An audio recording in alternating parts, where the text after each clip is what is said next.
It was a deal sealed in silence, with ink that dripped like blood. On the eve of the most devastating war in human history, two ideological enemies, Nazi Germany and the Soviet Union, shook hands behind closed doors and carved up Europe like a butcher's map. For decades, this secret pact was denied, censored, or ignored.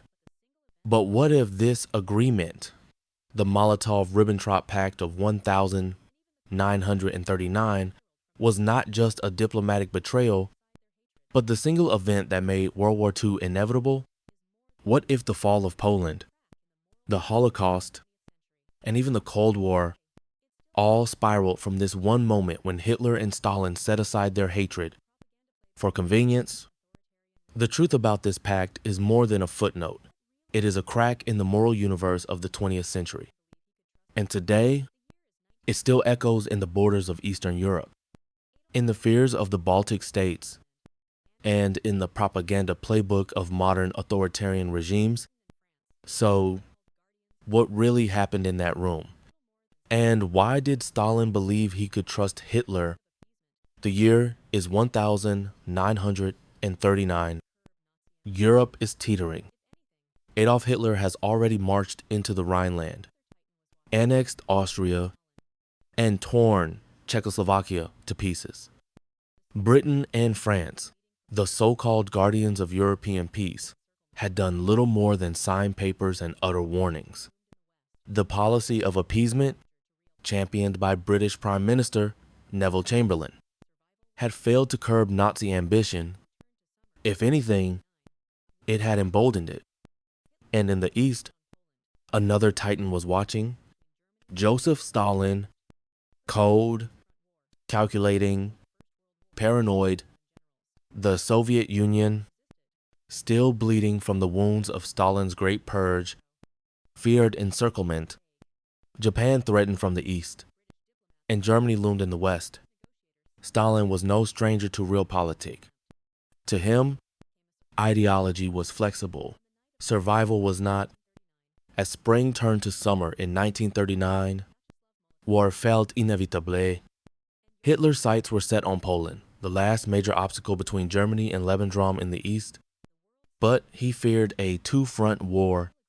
The nightmare of the First World War haunted German generals. What if the Soviets resisted? Meanwhile, Britain and France were scrambling to court Moscow, but their offers were vague. Distrust ran deep. British diplomats were cautious, and Soviet negotiators sensed hesitation, perhaps even contempt. Then came a surprise. On the night of the 23rd of August, 1939, two men met in a lavish room in the Kremlin. Vyacheslav Molotov, Stalin's foreign minister, and Joachim von Ribbentrop, Hitler's envoy. By sunrise, a deal was struck. The world saw a non-aggression pact, but the real agreement kept secret was a protocol that divided Eastern Europe into Nazi and Soviet spheres of influence. Poland would be dismembered, the Baltics would fall under Stalin's shadow, and Hitler would have a free hand in the West. When Hitler invaded Poland on the 1st of September, 1939, he did so knowing that Stalin would not interfere, and indeed, on the 17th of September, Soviet troops crossed Poland's eastern border, stabbing the already bleeding nation from behind. The world watched in horror, but few understood how deeply coordinated the act had been. Two mortal enemies had become co-conspirators, and Poland was the first casualty of their cold embrace. To understand the Molotov-Ribbentrop Pact, one must look beyond the ink and the signatures and into the minds of two of history's most brutal tacticians. Adolf Hitler, by 1939, was a gambler. His ideology, virulently anti-communist, cast the Soviet Union as both subhuman and inevitable prey. In Mein Kampf, he made it clear. Germany's future lay in conquering the East, crushing Bolshevism, and colonizing Soviet land. But he also knew Germany was not yet strong enough to fight on two fronts. His generals urged caution. They remembered the meat grinder of the First World War, where Germany had been bled dry between France and Russia. Hitler needed a guarantee, a pause, not a partnership. By signing the pact with Stalin, he bought that pause. He could devour Poland, while Stalin stood aside. He could sweep westward into France, while the Soviets stood idle. Joseph Stalin, meanwhile, did not trust Hitler, but he trusted the West even less. For years, Soviet overtures to Britain and France had been met with lukewarm replies.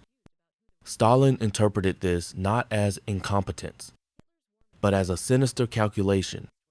He feared the Western powers were steering Hitler toward Russia, hoping the Nazis and Soviets would destroy each other. In that context, the non-aggression pact was not just survival, it was revenge. Stalin believed that by partnering temporarily with Germany, he could turn Hitler's ambitions westward into a war with Britain and France that would weaken all sides. In the chaos, the Soviet Union could rebuild, rearm, and expand its sphere of influence, and he did exactly that. After Poland was split, Stalin occupied the Baltic states, invaded Finland in the Winter War of 1939, and seized parts of Romania in 1940. From Stalin's view, the pact was working, but he made a fatal assumption that Hitler was predictable. He wasn't. Inside Berlin, Hitler viewed the Soviet pact as a cynical stopgap, a necessary evil on the road to greater conquest. From the very start, Hitler was already planning Operation Barbarossa, the eventual invasion of the Soviet Union. He despised the Slavs, loathed communism, and saw the pact as a temporary shield, not a permanent arrangement. The Nazis even instructed school teachers to omit any mention of Soviet cooperation so children wouldn't get confused about who the real enemy was. And within months of the pact, Hitler's war machine was already being redirected eastward. The consequences of this cynical agreement would soon explode into betrayal and blood. But before that came an eerie calm, one that allowed the two regimes to consolidate power, eliminate opponents, and crush resistance. The Molotov-Ribbentrop Pact was not just a tactical agreement, it was a moral rupture. It showed the world that ideology could be shelved if conquest was more convenient, and for the people caught in between the Poles, the Balts, the Finns, the Ukrainians, the cost was incalculable. Poland ceased to exist. Crushed between the pincers of two totalitarian regimes, Estonia, Latvia, and Lithuania were annexed by the Soviet Union in 1940. Their leaders imprisoned or executed. Their population subjected to forced deportations and Sovietization. Finland, though never conquered, was maimed in the brutal Winter War. The Soviets suffered staggering losses, over 300,000 casualties, and though they gained land, they exposed the weakness of the Red Army. Stalin's purges had hollowed out his officer corps, a lesson Hitler would note carefully. But perhaps the most lasting consequence was psychological. For the West, the pact shattered any illusion that the Soviet Union could be a partner in resisting Nazism. For Stalin, it bred a false sense of control, a belief that time was on his side. And for Hitler, it bought him what he wanted, the opportunity to unleash blitzkrieg on the West, then pivot east when the time was right. That moment came on the 22nd of June, 1938. At dawn, 3 million German soldiers stormed across the Soviet border. Planes bombed airfields. Tanks thundered through Belarus. And the pact, once signed in secret, was now burning in betrayal. Stalin was reportedly in disbelief. Some accounts say he locked himself in his dacha for days, refusing to accept that Hitler had turned.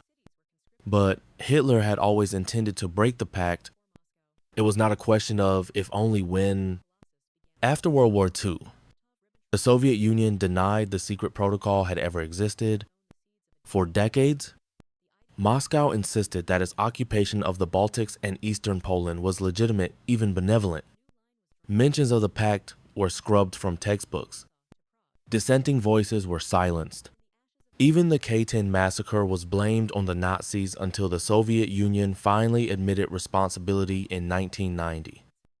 In the West, the pact became an awkward chapter. For those who viewed the Soviets as liberators of Europe, it was uncomfortable to remember they had once been co-conspirators with Hitler. But history does not forget. In 1989, as communism crumbled, more than 2 million people formed a human chain stretching across Estonia, Latvia, and Lithuania, a protest known as the Baltic Way. They were commemorating 50 years since the pact and demanding recognition of what had been done in the dark. Their message was simple. We remember. There's a photograph that rarely makes it into textbooks. It shows Molotov with his cold, bureaucratic eyes shaking hands with Ribbentrop, who smiles with the smug satisfaction of a man who just sold Europe for a few lines on a map. In the background, watching like a shadow, is Stalin himself pipe in hunt, unreadable, as if fate were just another card in his game. That image is more than a snapshot. It is a symbol of something darker, because in that moment, the two most brutal regimes of the 20th century, Nazi fascism and Soviet communism, found a brief, horrifying alignment, not because they agreed, but because they were both willing to destroy anything to gain what they wanted. The Molotov-Ribbentrop Pact is not just a relic. Is logic the cold prioritization of power over principle, of conquest over conscience, never truly died? We see echoes of it today. In backroom deals between authoritarian powers, in regions where maps are redrawn, not with diplomacy, but with tanks, where civilians vanish into prisons and borders vanish into ambition. And in the silence of those who know but say nothing, what would have happened if Britain and France had trusted Stalin sooner? What if Poland had been stronger? Or if Hitler had doubted Stalin's cooperation? Would World War II have unfolded differently? Or was this all inevitable? There is no definitive answer, only a lesson that when democracies hesitate and tyrants act, history bends toward catastrophe. And somewhere, in a locked room, under the low light of a negotiation table, another pact is always waiting to be signed. If you found this history as haunting and compelling as we have, consider subscribing to Legacy Files, where we unearth the forgotten deals, hidden motives, and dark turning points that shape the world you live in today, because history doesn't just repeat, it whispers to those who know where to listen.